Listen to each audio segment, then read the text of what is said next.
Makelo aing kan denger teh. Karunya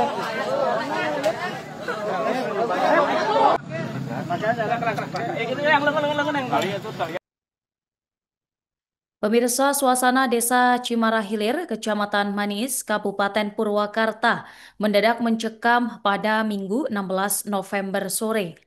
Seorang pria, diduga orang dengan gangguan jiwa bernama Denny Supriyani, mengamuk dan membacok warga secara acak menggunakan sebilah golok. Total ada 13 orang menjadi korban, 5 diantaranya mengalami luka berat dan harus menjalani tindakan medis lanjutan. Korban terdiri dari orang dewasa, lansia, hingga anak-anak. Dan pemirsa, untuk mengetahui informasi lainnya, saat ini kita telah terhubung dengan rekan Deanza. Selamat sore, rekan Deanza. Selamat sore, Nurma. Baik rekan, seputar pembacokan yang terjadi, sebenarnya apa penyebab awal pria ini melakukan tindakan tersebut hingga menyebabkan korban luka 13 orang? Baik, Nurma dan Tribuners dapat dilaporkan dari Purwakarta, Jawa Barat bahwa pada hari Minggu 16 November kemarin, tepatnya di Desa Cimara Hilir, Kecamatan Manis, Kabupaten Purwakarta, telah terjadi peristiwa pembacokan yang dilakukan oleh pria bernama Denny Supriyani, 29 tahun, yang di mana pria tersebut merupakan orang dalam gangguan jiwa atau ODGJ. Dan diketahui bahwa setelah Tribun Jabar menelusuri bahwa Denny ini sudah mengalami gangguan jiwa 5 tahun kebelakangan. Dan dari pihak kepolisian juga mengungkapkan bahwa Denny ini sebelum terjadi peristiwa pembacokan tersebut sempat cekcok dengan orang tuanya dan kemudian akhirnya gangguan jiwanya kambuh dan mengambil sebilah golok dari kediamannya dan lalu melakukan tindakan kekerasan dengan membacok belasan warga sekitar. Seperti itu, Nurma. Baik, kemudian melihat kondisi pelaku yang juga orang dalam gangguan jiwa, lalu bagaimana pihak berwenang ini mengetahui insiden hingga dapat menangkap pelaku? Baik, memang saat peristiwa terjadi setelah pembacokan terhadap belasan orang, orang dalam gangguan jiwa ini tanpa busana tersebut melarikan diri ke kebun yang dimana tempat itu dalam kondisi jurang, dan pada saat itu warga pun sempat mengejar Denny, dan pada kesempatan tersebut akhirnya Denny berhasil ditangkap oleh warga hingga akhirnya Denny pun diserahkan kepada pihak kepolisian tepatnya Polsek Maniis, dan saat itu pun langsung para korban jiwa di mana total ada 13 yang 5 diantaranya mengalami luka berat, 4 dirujuk ke RSUD Bayu Asih Purwakarta dan 1 orang anak dirujuk ke RSUD Cianjur. Seperti itu, Nurma. Boleh diterangkan rekan Deanza, kira-kira bagaimana kondisi terkini para korban? Untuk kondisi para korban yang mengalami luka berat tepatnya di RSUD Bayu Asih, berdasarkan keterangan sementara yang didapat hingga siang tadi, mereka mendapatkan perawatan dan di mana masih menunggu hasil ronsen, di mana memang berdasarkan keterangan dari pihak puskesmas, mereka harus menjalani ronsen karena diduga mengalami luka yang cukup dalam, ditakutkan adanya tulang yang retak ataupun pembuluh darah yang sobek hingga harus dilakukan operasi lebih lanjut. Seperti itu, Nurma. Baik, terima kasih rekan Deanza. Selamat kembali bertugas. Dari kecil mah enggak, itu dia mula-mulanya punya istri, ya istrinya ingin cerai, itu gara-garanya. terus Dan ya itulah udah lama kalau dia itu apanya gangguan otaknya, depresi gara-gara cerai sama istri. oh jadi sejak lahirnya sampai besar enggak?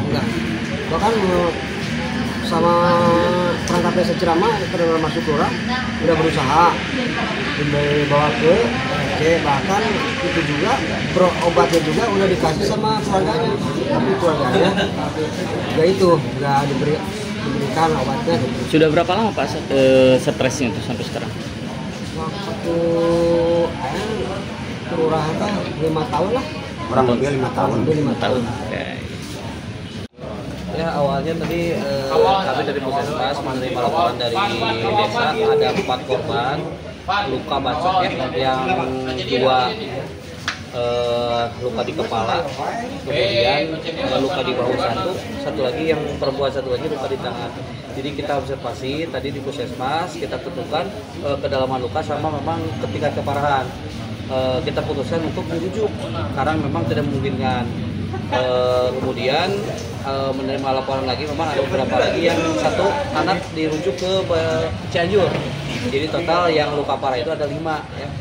Jadi untuk kondisi saat ini sebenarnya lagi ditutup dulu lukanya, kemudian tadi kata dokternya di rongsen dulu ditentukan. Takut ada retak ke tulang atau bagian tendon ke pembuluh darah yang memang harus dioperasi. Dan memang tadi ada kabar rencana mau ada yang dioperasi. Nunggu dulu keputusan hasil rongsen dan pemeriksaan lainnya. Aja sih.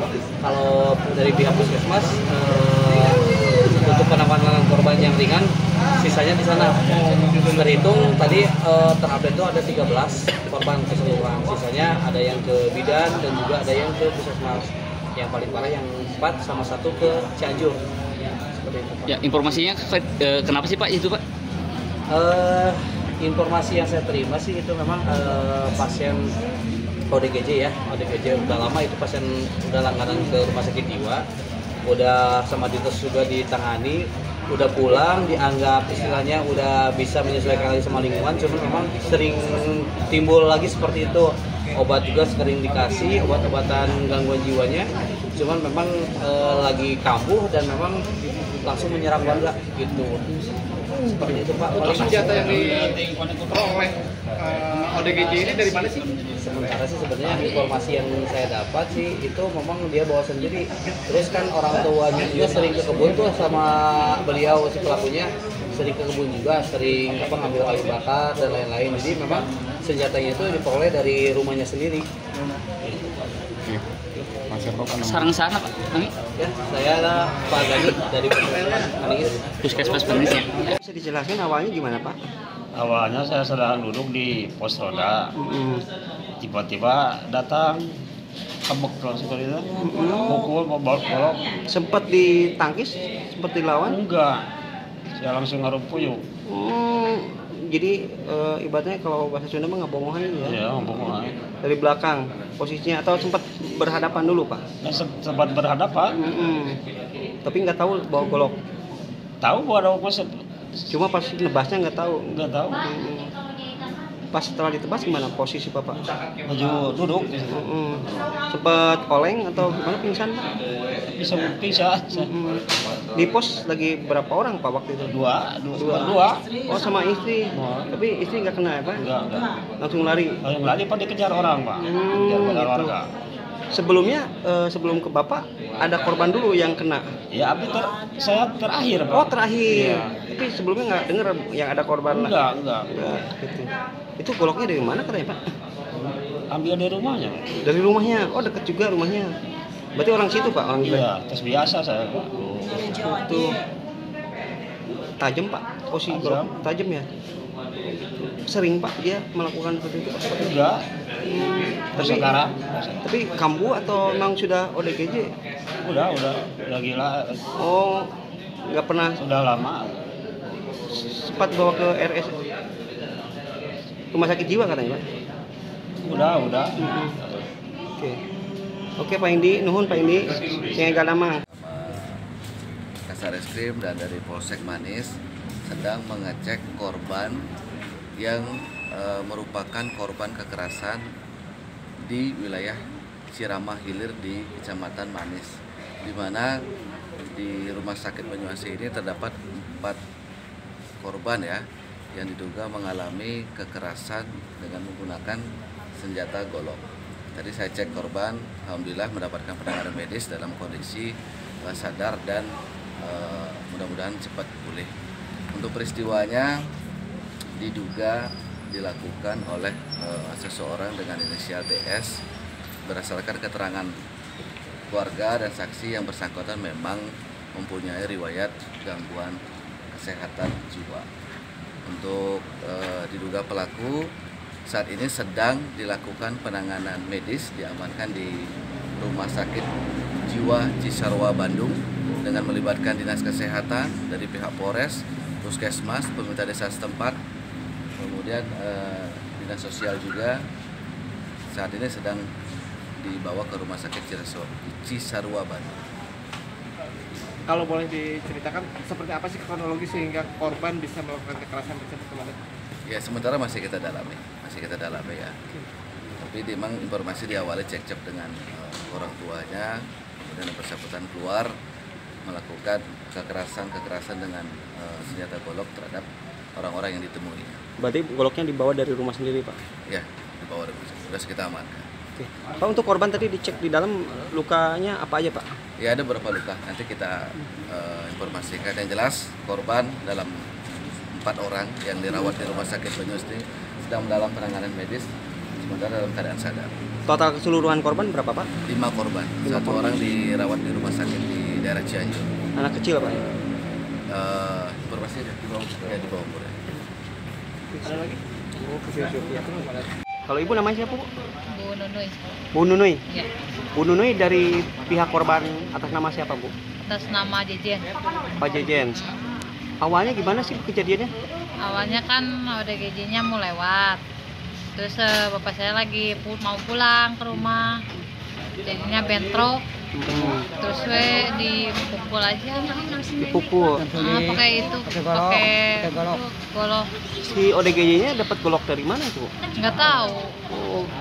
Soalnya korbannya kan nggak satu, bukannya bapak saya doang gitu. Jadi udah dapat korban. Berapa informasinya, Bu? Jumlahnya? Informasinya yang tahu di sini 6 aja, yang tahu di sini aja 4. 4. Yang di sini kan 4. Yang di Bayu Asih 4. Iya, yang dibawa ke Cianjur 2 kalau nggak salah.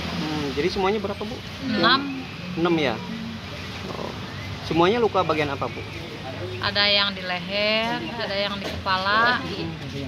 Kalau Pak Jejen sendiri dari kepala di sini. Kepala. Itu dia sempat melawan dulu korban atau langsung dibacok sama ODGJ? Langsung dibacok. Oh, dari belakang atau di depan? Terus lari. Enggak melawan. Berarti si ODGJ ini membacoknya setelah si bapak lewat atau di depan posisinya? Setelah lewat. Setelah lewat di belakang gitu ya? Oh, langsung pingsan si bapak atau gimana? Sempat Enggak, pulang? langsung itu aja. Langsung tergeletak aja. Pingsan. Oh, langsung pingsan di situ sama warga dia. Si ODGJ-nya masih di situ atau udah kabur? Udah kabur. Kan diburu warga. Oh. Kejar. Sempat masuk ke rumah ODGJ-nya ke? Enggak, jadi jalan aja. Oh, yang nemu-nemu di jalan aja. Yang nemu di jalan itu ada yang naik motor. Oke. Terus gitu dibacok. Ada anak kecil lagi main di jalan dibacok. Ada korban anak kecil juga? Ada. Oh, berapa usianya? 1. Namanya siapa, Bu? Nggak tahu siapa. Oh. Anak kecil posisi lagi main? Lagi main di jalan. Oh, gitu. Download Tribun X sekarang. Menghadirkan lokal menjadi Indonesia.